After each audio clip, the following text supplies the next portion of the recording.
Take one, come on. Então, Marcel... Manda aí.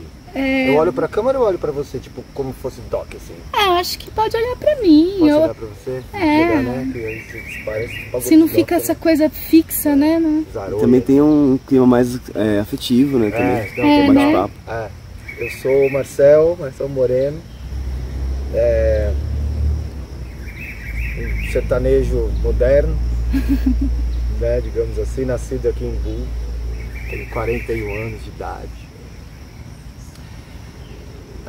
Sou de profissão historiador e músico, e é isso, sou morador aqui de Imbu das Artes e nascido aqui,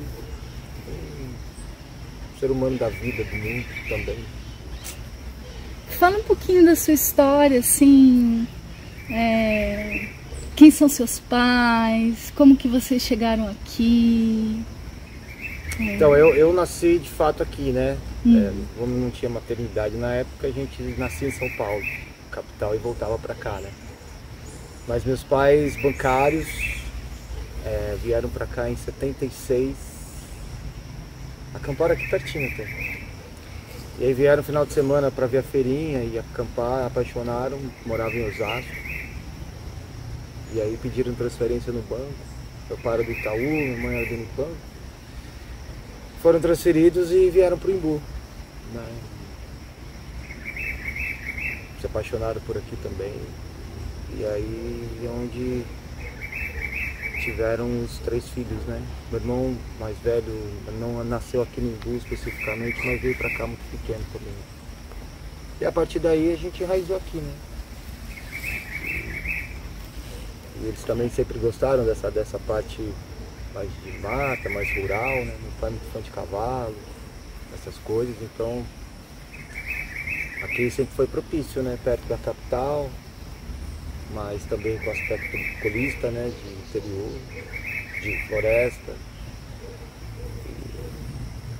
Eles vieram para cá em 76, mudaram definitivamente em 1979, 80 e aí estão até hoje aqui. E a gente acabou enraizando também, né? Então, da família toda, a maior parte de Osasco, da região, mas eles foram os únicos que vieram para o Imbu. A galera não gostava muito de floresta, assim, sabe? De mosquito, de bicho. E aí eles vieram, moraram aqui na Ressaca, que é um bairro bem mais afastado aqui do centro do Imbu.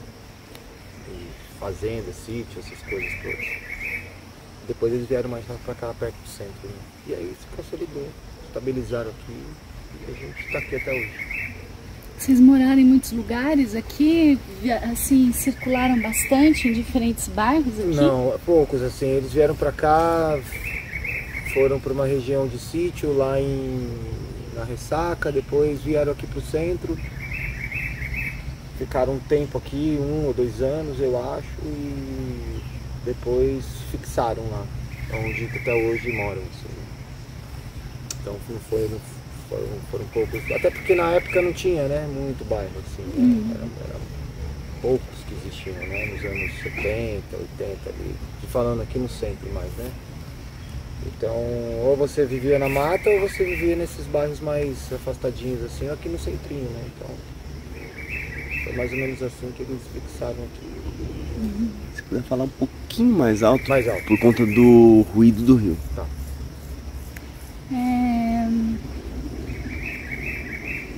Qual que é a relação que você tem com o Imbu das Artes? Assim? Como que é a sua relação desde a infância, depois adolescente? Assim, as coisas que você acha que são referências importantes para você, assim, né? Então, como que você se relaciona com esse lugar? Também uma pergunta que eu gostaria de te fazer, assim, você já morou em outro lugar? Você já circulou por outros lugares, saiu e voltou ou não? Você sempre viveu aqui? Fala um pouquinho sobre isso, assim, por favor. A minha relação com o Imbu é como nascido aqui, né? Então eu desde sempre me reconheci nesse lugar, né? E aqui é muito especial porque é uma região assim muito intrigante, assim. porque você tem uma biodiversidade maravilhosa, né? Uma região, uma fauna e flora riquíssima, perto de São Paulo, né? E aqui, mesmo assim, perto da capital ainda é uma redoma de interior mesmo, assim, caipira, né? Como a cidade sempre foi caipira, então isso veio da herança dos pais, que gostam de viola caipira, dessa coisa de rio, de mato, né? E acho que a minha maior relação com a cidade é de amor mesmo, assim, né? De poder ter um lugar tão bonito, assim, né? E tão perto do caos, né? Então sempre foi de muita descoberta aqui, na real, né? Então, desde quando eu vim aqui só tinha cavalos, depois eu descobri a arte, depois aí você vai descobrindo as coisas ao longo do tempo na cidade, né? Que é impressionante como ela é rica, né? Então a minha relação com ela é de muita afetividade, assim. Eu sou bem apaixonado por aqui, assim. É muito difícil de eu sair daqui, né? E eu nunca morei muito tempo fora daqui. Morei acho que 3, 4 meses na época de faculdade, que tinha que trabalhar em São Paulo, mas sempre quando dava, voltava, né? Mas nunca pensei em sair daqui, né? Constituir, sei lá, uma história em outra cidade. Aqui pra mim ainda continua sendo o meu lar, assim, né? E não vejo necessidade de sair pra morar, né? Tempo, claro que a gente fica longe, assim, mas são basicamente 40 anos enraizado aqui, né? Então tem muita afetividade, não tem necessidade.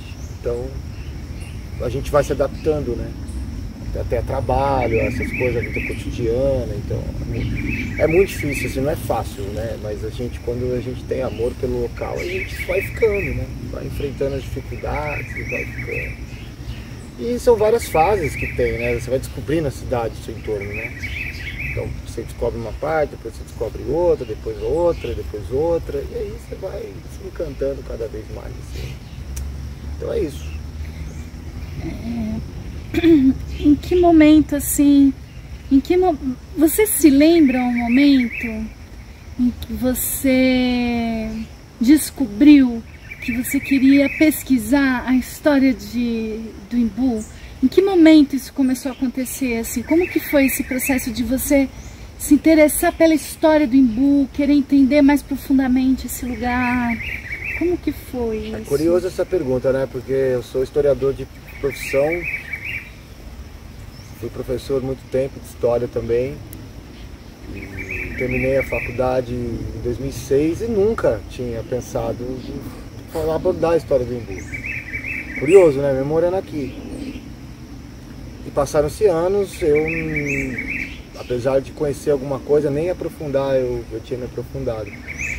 Mas eu acho que foi mais pela necessidade atual de um contexto que a cidade vem passando, né? A necessidade de resgate mesmo, de recontar a história, porque essa história é contada, mas de uma forma que ela não atinge uma camada importante da população, né? Ela é muito restrita a grupos intelectuais.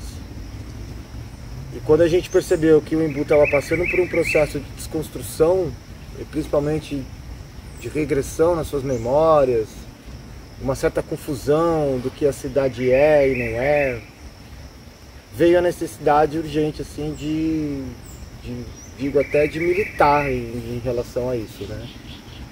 E foi uns 2 anos para cá que a gente vem desenvolvendo um trabalho de pesquisa histórica, né? Trabalhando aqueles que já escreveram e tentando entender, na real, o que está acontecendo, né? E para isso precisa cavucar a história da cidade, precisa buscá-la no seu mais profundo íntimo ali, coisas que talvez nem foram mexidas ainda, né? Que é a última esperança, a gente pensa assim, né? De você ter essa ligação histórica, cultural, né? De novo, assim. Então é isso. Foi uma necessidade mesmo, acho que até tardia, é uma autocrítica, né? Mas é uma necessidade de resgate, então acho que é isso. Veio como missão mesmo, assim. Tardiamente, né? Mas veio. Eu ainda... Você quer fazer uma pergunta? Posso seguir?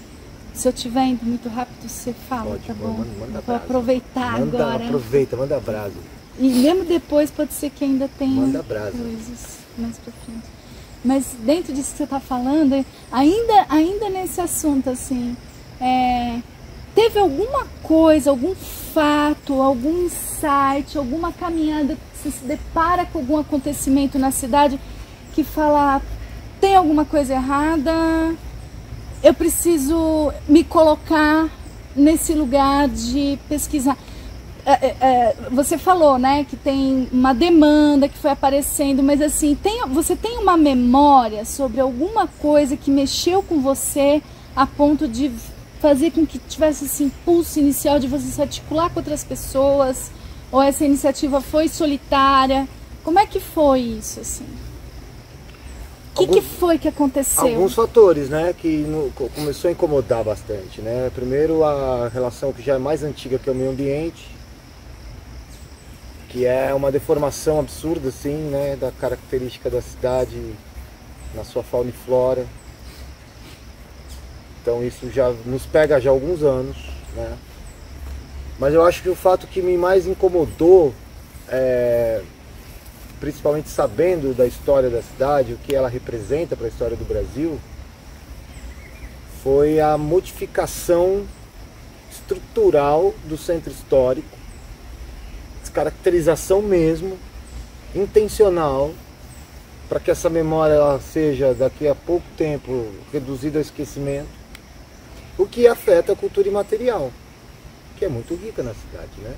É uma cidade quentista. Então, esses fenômenos, esses movimentos, se eles se concretizam, você elimina praticamente a possibilidade de outras gerações terem a oportunidade de conhecer esse passado riquíssimo.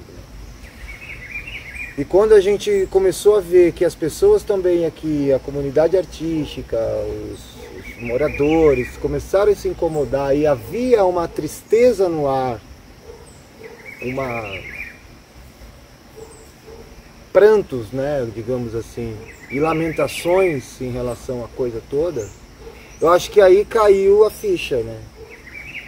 Bateu a consciência e falar, poxa, bicho, olha aí, você tem tudo para juntar agora essa galera e fazer.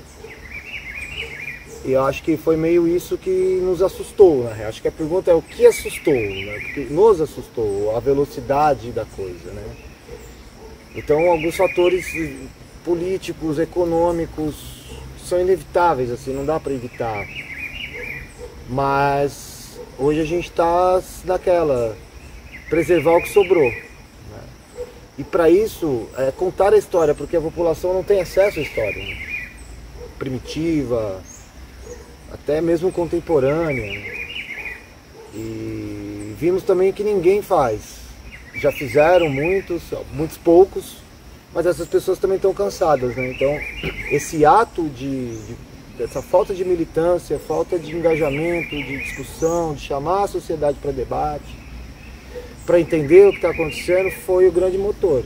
O desespero mesmo de ver que, pela primeira vez, assim, tudo que a gente especulava antes que poderia acontecer, agora às nossas vistas a coisa está rolando, que é a destruição da memória. Então isso foi o que engajou a gente a tentar segurar, pelo menos, o pouco que resta, né? Você quer dar algum exemplo, assim, de tanto de memória de bem cultural material e de bem cultural imaterial que vocês perceberam que estava se perdendo nesse caminho e que vocês falaram assim, não, isso é importante, isso tem que preservar? O que é? Você tem algum exemplo, assim, tanto da parte de cultura material, né, de patrimônio material e imaterial? Falando do material, aqui se pega o Embu, o centro histórico, ele é uma cidade cinematográfica, né? Então aqui a gente tem a área realmente colonial, da chegada dos portugueses, com umas fachadas mesmo, né, da época colonial, e a gente tem uma um pouco mais contemporâneo, mas é uma cidade cinematográfica, onde toda ela foi feita em torno do museu, que é colonial. Então sempre aqui teve muita procura de filmes, de gravações, de novelas, de seriados, e fotos maravilhosas. E o chão, que por ela conta a história, então é muito visual, né? Então sempre foi uma cidade muito bonita em relação a isso, assim.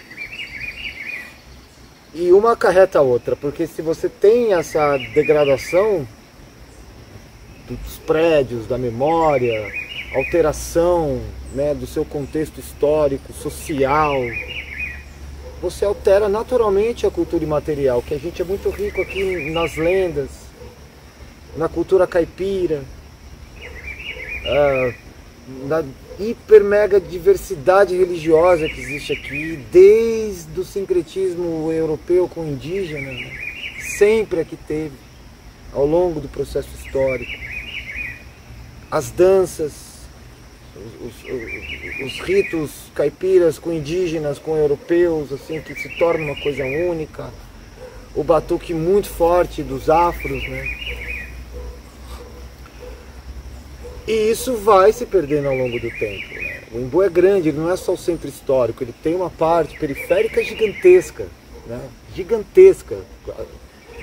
Talvez talvez não, certeza, com muito mais problemas que a gente tem aqui. Mas aqui é o Marco Zero, né? Aqui que se finda a aldeia, né? Então tudo começa daqui. E se você destrói aquilo que é a sua memória de nascença, você perde a referência, né? E aí vai morrendo tudo, as danças, as tradições, as lendas, os mitos, tudo aquilo que os artistas pintam há décadas aqui sobre isso, né? Principalmente Cássio M'Boy, que resgata a memória indígena, folclórica, santeira, os sacais esculpindo. Quer dizer, então se você perde esse contexto material, você abala o imaterial. Um precisa do outro, né? Quer dar uma pausinha isso pra... Acho que era um puta de um lago, então você imagina o que tinha de volta de barro, de argila. De gravar, né? Região argilosa aqui é muito argiloso, então tem matéria-prima, né? Agora os artistas que usavam isso aí eu já não sei muito, assim, mais desse nível, assim, né? Ó, eu tenho mais algumas perguntas para te fazer pra gente começar a chegar aqui onde a gente está, né? Tá. Quais são as... Quando você fala do Embu, assim, quando você tem que trazer uma referência sobre a cidade, quais são as referências que você tem? Tanto assim em relação a meio ambiente e a natureza, né, um contexto ambiental, mas também as suas referências culturais aqui da cidade. Quando você vai se referir ao Embu para alguém que não conhece, o que que tem aqui que para você é importante e é referência sobre a cidade? A fauna e flora, né? É uma cidade que foi construída dentro da floresta. Eu sempre falo isso, né? A gente tem o privilégio de ser ainda uma cidade dentro da floresta, com uma grande parte de Mata Atlântica, né? Lugares maravilhosos. E a segunda é a arte, né? Cultura mesmo, assim, em geral, né? Mas a arte especificamente porque é o contexto da cidade mesmo. E é o que marcou a gente na infância muito aqui, né? Era muito artista. Era muito artista. Você respirava mesmo o rolê, sabe? E até hoje está no nosso imaginário essa coisa. E ainda existe. Ela não deixou de existir. Né? A arte não morre. Os movimentos se alteram, né? Mas a essência dela continua. Até curioso, porque quando a gente vai tocar fora e a gente fala que é de Embu e tal, a galera, nossa, do Embu, que legal! E é isso, pô, o Embu tem um monte de coisa da hora, os móveis, as artes, então também tá nesse imaginário coletivo fora daqui, né? Então a gente reforça isso porque é verdade. Então é essa biodiversidade maravilhosa. Você poder estar aqui perto do centro e tem passarinho cantando e a arte, né? Esse ambiente artístico.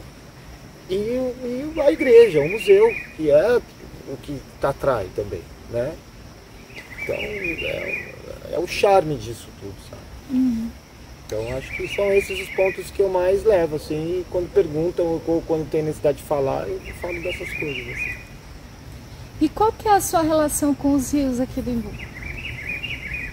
Aí, memórias que você tem, coisas que você percebe hoje também, assim, do passado também e do presente, né? Então esse referencial de você se transformando e a cidade também se transformando. Qual que é a relação que você tem com os rios do Imbu? Os rios é o primeiro fator assim que prende o imaginário,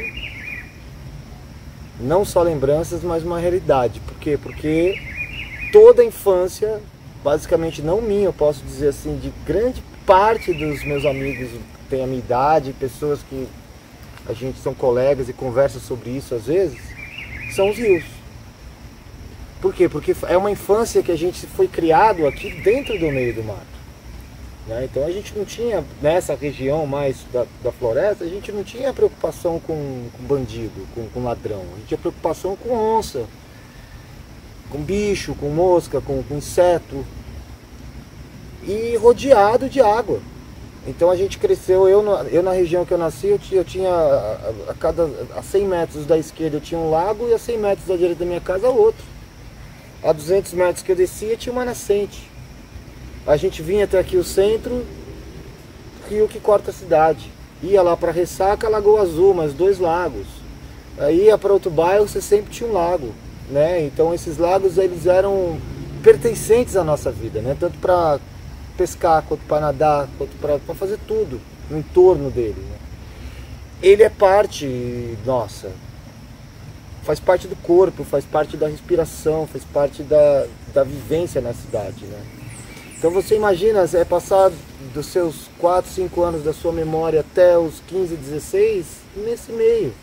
Você está nadando ali, aí passa o gado, o tiozinho carregando o gado, e você está lá dentro da água. E é isso, né? Crescemos dentro d'água. E o duro é que passa o tempo, a água não deixa de existir, mas ela vai se modificando, né? Então, ao passar dos anos, quando você vê toda essa riqueza que você viu, desfrutou e aprendeu a importância dela para a vida humana, na prática mesmo, né? Não nos livros somente, né? E ao longo do tempo em você vê isso também se perdendo, né? Então esse lago que eu tinha perto de casa simplesmente assodiou, tipo, assodiaram o lago. Eles desviaram, então virou um pântano. Ele não deixou de existir, mas ele virou um pântano, né? Muitos porque acreditavam que manter um lago num bairro ia trazer gente de má índole que ia frequentar o bairro, então essa galera rica não quer isso, porque acham que chamam essas pessoas que vão lá nadar no lago. Então, criam essas condições para que esse geossistema ele se exclua, se extinta, né? A relação desses rios, desses lagos, dessas águas hoje é uma relação ainda íntima, mas de muita tristeza também, né? Pela poluição, por alguns já não existirem mais, pela forma com que a gente vê que elas são tratadas ao longo dos anos, que é uma luta quase que só, né? São poucas pessoas que atuam nessa constituição. Então quando você passa e você vê o mesmo lago que você nadava quando você era criança, hoje poluído, hoje desmatado, hoje causando problemas e transtornos que nunca teve, porque é uma cidade que ela foi escolhida para ser povoada por estratégia. Mas se construiu uma cidade em cima de um pântano. E quando você aterra esse pântano, você modifica. E as consequências vão vir, né? Então isso afeta diretamente não só a memória, mas a própria vivência atual. A gente fica triste porque a gente vê tudo se acabando, passa governo e vem governo, e passa governo e vem governo, e a coisa não evolui. Uma incapacidade de ajudar incrível, não tem como se você não tem o poder. E quando tenta-se se fazer isso, você é duramente reprimido, ameaçado, porque não é muito interessante para o capital preservar o meio ambiente. E quando você mexe com certas forças, isso impede que você desenvolva outros tipos de trabalho, né? Então hoje é isso, hoje a gente vê os rios, alguns lagos que secaram em rios que fizeram parte de toda a nossa vida aqui, enchendo, tomando as casas, causando um caos que nunca houve aqui. Porque aqui sempre houve muita água, mas nunca houve tanta enchente. E agora a gente tem a mesma quantidade de água que sempre teve, mas com muita enchente. Isso não é a natureza que faz. Ela não modifica desse jeito. Alguma ação é feita para que isso, anos depois, aconteça. É uma relação de um velório constante, né? Você não vê mais peixe, você não vê mais criança nadando, você não tem mais esse contato da infância com esses rios, você não tem mais. Então meu filho que tem hoje 13 anos, ele não tem essa referência. Não vai ter. Não vai ter. A não ser isso que a gente faz, de contar as memórias. Porque eles não terão, não tem mais condições. Que é uma luta também, a sobrevida desses rios, né? Que é um patrimônio. Embu era considerado patrimônio natural pela Unesco há alguns anos atrás. E a gente, com essa questão toda do desmatamento e dessas modificações, perdemos. Então, isso já diz bastante. É uma angústia diária, mas também com fio de esperança. Assim. Pode perder, né? Mas é muito difícil lidar com tudo isso, assim, seguir aqui todo dia caminhando sobre essas ruas e vendo cada dia se transformando. E se transformando numa velocidade muito mais rápida do que era 10 anos atrás, 15 anos atrás, quando começa mesmo esse processo todo de modificação ambiental. Então eu acredito que a relação que eu tenho com os rios, ela vai se afastando, né? E a gente que está mais próximo deles, agora com quem nunca teve, hoje é até talvez um sentimento até de raiva por eles existirem, porque eles tomam as ruas, né? Entram na casa das pessoas. Então às vezes eu já vi várias expressões aqui, maldito rio. Se não tivesse esse maldito, a prefeitura tem que dar um jeito de deslocar esse rio. Mas não entendem que o rio já estava, sempre esteve. A gente que chegou depois. Então se não tivesse entendimento, respeito, a coisa fica assim, um distante do outro. E o ser humano tem o poder de destruição. Está se concluindo o plano. É o que eu vejo, é o que eu sinto. Obrigada, querido. Acho que é isso, será? Eu queria perguntar mais algumas coisas agora pra lança essa primeira, assim. Movimento, né? O que o rio move em você? O que o rio move em você, assim? O rio é uma artéria, né? Ele é aquilo que conduz em mim, assim, é como... fosse uma veia mesmo, assim, das mais importantes, assim, sabe? Toda vez que eu vejo o rio, assim, esses que são curtos e com esses movimentos, eu já imagino uma veia levando sangue, né? É vida. E por ele estar em constante movimento, não para, não acaba, a sensação que eu tenho é que todas as minhas veias são rios, que elas movimentam dentro de mim, assim, uma grande veia, né? Que leva a água até o cérebro, ou, enfim, expande tudo isso aqui, né? E eu acho que aqui, como eles são curtos e eles são encurvados, serpenteados, eles fazem movimentos incríveis, assim, né? Eles dialogam diretamente com essa urbanização, mas ao mesmo tempo ainda tem aquela coisa primitiva. Então às vezes ele faz um S, ele faz um T, ele faz um V, e às vezes ele vira um grande boi, uma grande cobra, uma grande serpente. Isso é música, né? Eu acho que quem fez isso foi o Paulo Som, que ele fez uma canção, não tenho certeza, sobre como que os rios tocariam, né? Como que seria uma água orquestrada, assim. Eu acho que é isso, assim, é uma veia que tá dentro. Tipo, aí ela morre e ela vê que história, né? Puta, doeu, sabe? Dá pra explicar, mas eu acho que é isso. E por que você escolheu essa pedra?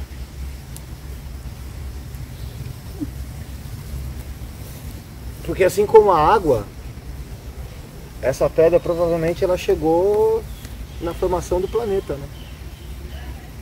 A pedra não cria, não brota do chão. E a água que tem no planeta foi nesse processo aí de 100 milhões, 100 bilhões de anos para se formar o planeta Terra, né? Então eu amo pedra porque eu sentando nela, eu tô sentando numa pedra que viajou, sei lá quantos bilhões de anos, e hoje ela tá aqui, né? Então, eu sempre imagino isso. Você viu uma pedra, cara, ela viu dinossauro, ela estava presente antes dos dinossauros, ela tá aqui, bilhões de anos. Então eu tô sentado numa peça de bilhões de anos. Que se passa, sei lá o que ela já ouviu, né? Tanto igual água. Essa água aqui tá bilhões de anos. Então imagina, a gente só tem 40, elas têm bilhões, então por isso que eu escolhi ela, assim. Sempre escolho ela, inclusive. É, meu lugar predileto aqui. Ah, esse é o seu lugar predileto? Aqui nessa região é. Aqui é esta pedra? Essa pedra. Quais foram as outras vezes que você sentou nela? Algumas, cara. Algumas. Pra pensar, pra compor. Fiz muita música aqui. Escrevi muita música aqui. E pra gravar, pra conversar com o brother, pra fumar pra chorar, pra falar da vida. Porque aqui é silencioso e tem pedras, né? Então dá pra você sentar aqui em roda, conversar. Acho que é perto da água. É isso, é um ambiente propício, né? Então a poucos metros eu já estou na cidade, mas depois dos metros para cá eu não escuto mais nada. Então estou na floresta, estou na minha casa, no meu jardim. É isso. E como que esse lugar te vê? Eu acho que como um entusiasta, né? Ou como aquele fala, poxa, esses amiguinhos gostam da gente, assim, sabe? Vamos tratá-los bem. Vamos dar o que a gente ainda tem de melhor para aqueles que sabem contemplar, né? E daqui saiu muitas das nossas defesas, assim, porque vir aqui é também para lamentar a desgraceira toda. Então a gente vem aqui para lamentar e aí você fica aqui olhando tudo isso aqui, pensando. Então eu acho que o lugar ele agrega por isso, ele abraça, ainda abraça, saca? Isso é muito louco, porque você ainda é abraçado, assim, existem sensações e sentimentos que se você está sozinho aqui, por mais caos que esteja aqui do lado, parece que ela te conduz para uma... Ó, vem cá, agora vamos tapar o teu ouvido aqui e dialoga comigo aqui. Então a gente senta ali e só escuta o barulho da água. Então, acho que isso aqui ainda ela faz, assim, ela nos reconhece talvez como seres que depois de tantos anos ainda consegue ver beleza e uma utilidade e um agradecimento também da gente, né? Por ainda ter esse pedacinho ainda de lugar tão importante assim. Sente que talvez ele te acolhe, assim. Que é a sensação que você tem? É acolhimento. Acolhimento. Aqui quando a gente sai dessa coisa toda de debate, discussão e tristeza e emoções afloradas em relação ao Embu, ao centro histórico e tal, é vir pra cá, sentar um pouco e aí você se sente esse acolhimento, essa tranquilidade, sabe? De poder pensar, poder também levar um pouco dessa tristeza com essas águas, sabe? Calmar o coração. Então, ainda ouvir um passarinho, ouvir o grilo, né? Eu acho que isso talvez a troca que tem, assim, mais da hora, assim, sabe?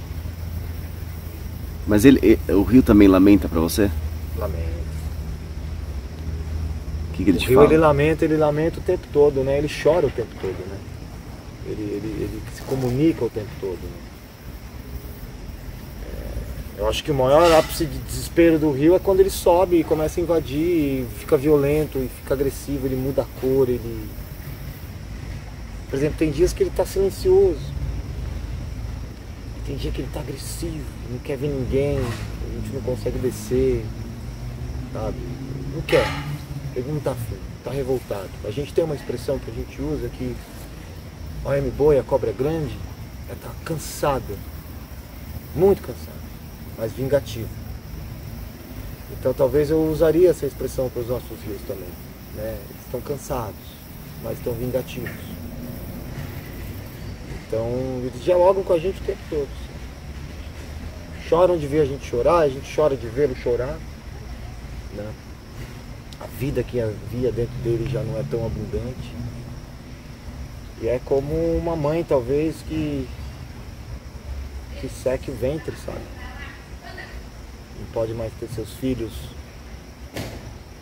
com ela, ou gerar seres dentro dela. Não sei, mas eu sinto que é isso, assim. Tá morrendo aos poucos, né? Então a gente se abraça, porque ela morre e a gente morre.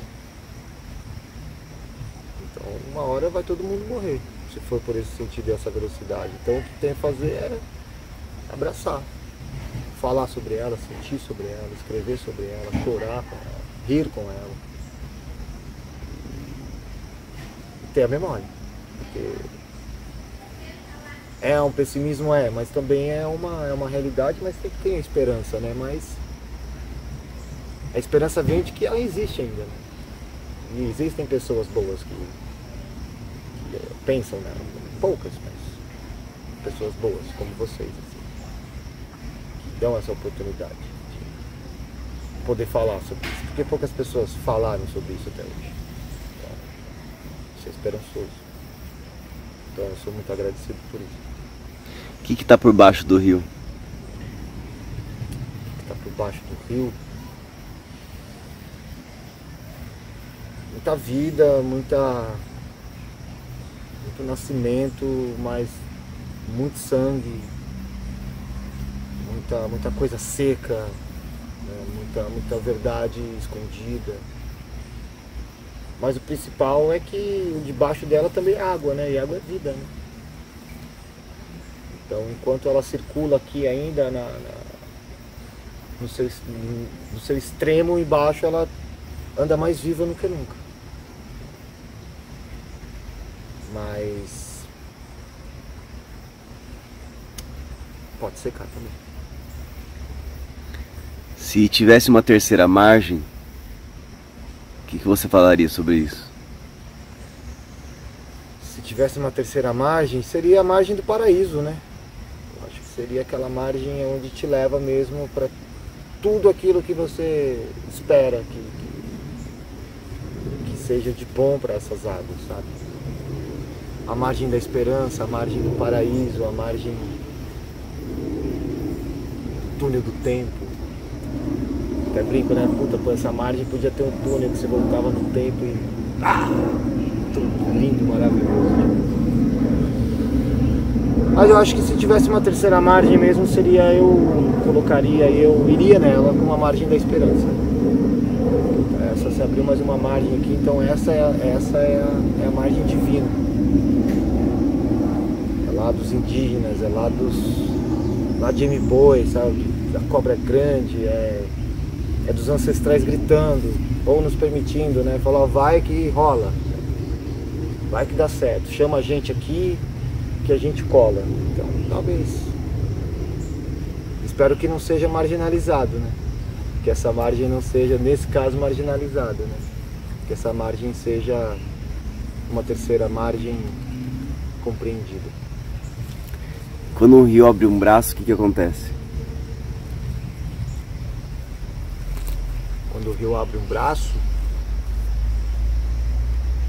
ele cria outros, né? como a raiz. Vai enraizando, vai abrindo, vai. A cada um braço você tem 2, a cada 2 você tem 4, a cada 4 você tem 5.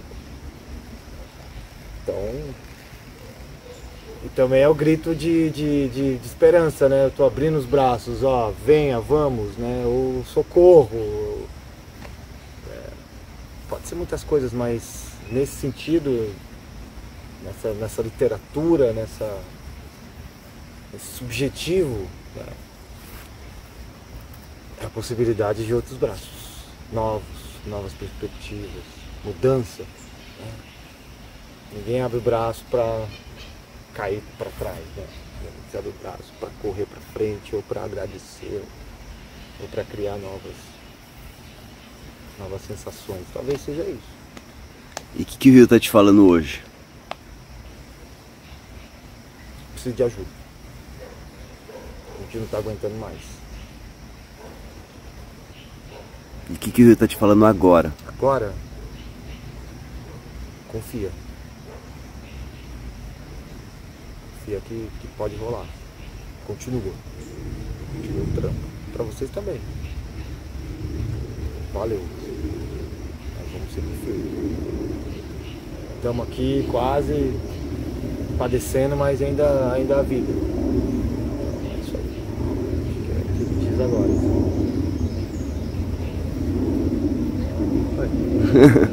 Obrigado. Obrigada, Marcelo. Ah, que coisa mais linda, gente. Caraca, essas perguntas, malandro.